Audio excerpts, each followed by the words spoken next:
Hi, recently I had an opportunity to purchase two used crop sensor cameras like the Sony a6500 and the Fuji X3. After much thought, I went with the Fuji X3. Even though I had several lenses from Sony, I still went with the Fuji camera. I had to purchase the lens on its own, and with the body, it is a very good camera. In fact, I'm going to give you 4 reasons why I think this camera is amazing compared to the Sony a6500. Let's talk about it right now.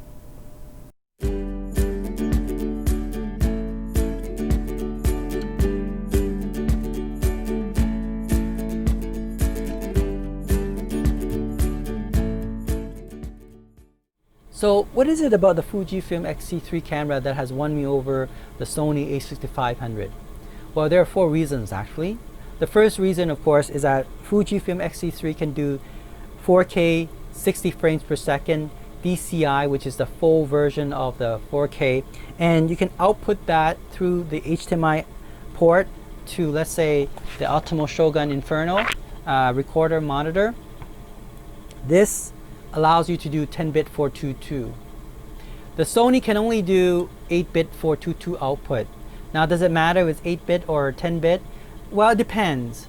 If you have a good lighting system, a good setup, and you don't have to do as much color grade, then 8-bit should be more than enough. However, if you start to color grade and you color grade heavily, then the 8-bit might fall apart. So that's why a lot of filmmakers, minimum requirement is 10-bit 422. So keep that in mind. Number 2, I really like the color science that's built into the Fujifilm camera. They have this color profile called the Eterna, and you can just use it right up front, and by using that format you record it and you get a cinematic quality image right up front. The Sony, you might have to record it in S-Log 2 or 3, and then you apply a LUT to it the way you want. Now the Fujifilm, you can do that as well, the F-Log, and you apply the LUT as well. But what I like about the Fujifilm is that you don't have to do that if you don't want to. The color that comes out of that is already really good. The skin tone, for example, is very beautiful, I would say, coming from Fujifilm.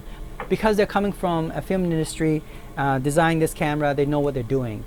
I think I have to give Fujifilm a thumbs up for that. So the color science is amazingly good. Number 3, if you look at the way Fujifilm designed the camera, it looked like a classic camera of the 70s and 80s.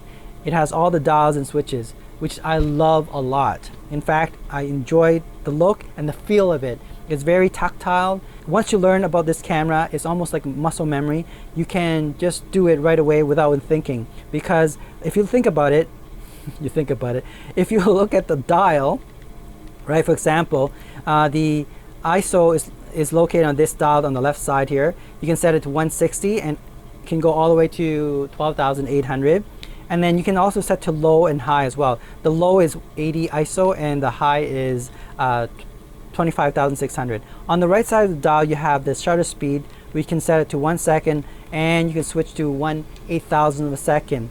The Sony, you can only do 1/4,000 of a second for mechanical shutter speed, but the Fujifilm can do that extra 1/8,000 of a second. And in addition, it can also do 1/32,000 of a second electronic shutter speed.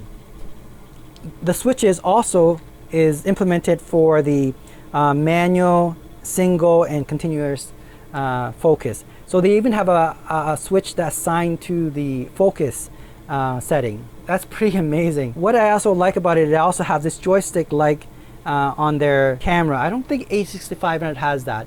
I'm not sure about the a6600, but I think they do have that. But this joystick is very convenient. Their screen is also touch screen as well. I think it's implemented better than the Sony's. And their tilted screen is similar to the 6500. It can still up and down. But what's a little bit better is that it can tilt towards the right side, for example, like that, okay? You can see that. There you go. Okay, it's pretty good. Now, the convenience of that is that you can actually shoot like this. The 4th reason is that Fujifilm comes with a kit lens that is amazingly good compared to Sony crop sensor kit lens.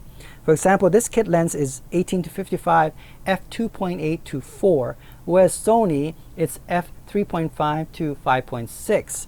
In addition, they have this ring that allows you to change the aperture. So everything is tactile, and even this kit lens is built, I think it's built better than the Sony kit lens. If it's actually metal, I'm not sure if it's entirely metal, but the way it's built, it's done really, really well.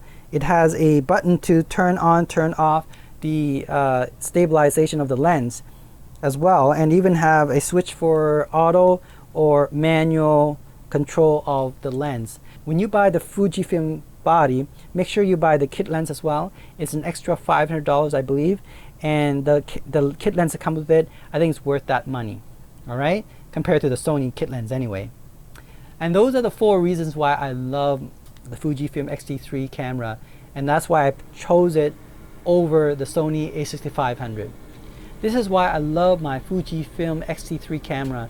I think they produce one of the best, if not the best, crop sensor camera out there. Way to go, Fujifilm. Thanks for watching EducateTube.com.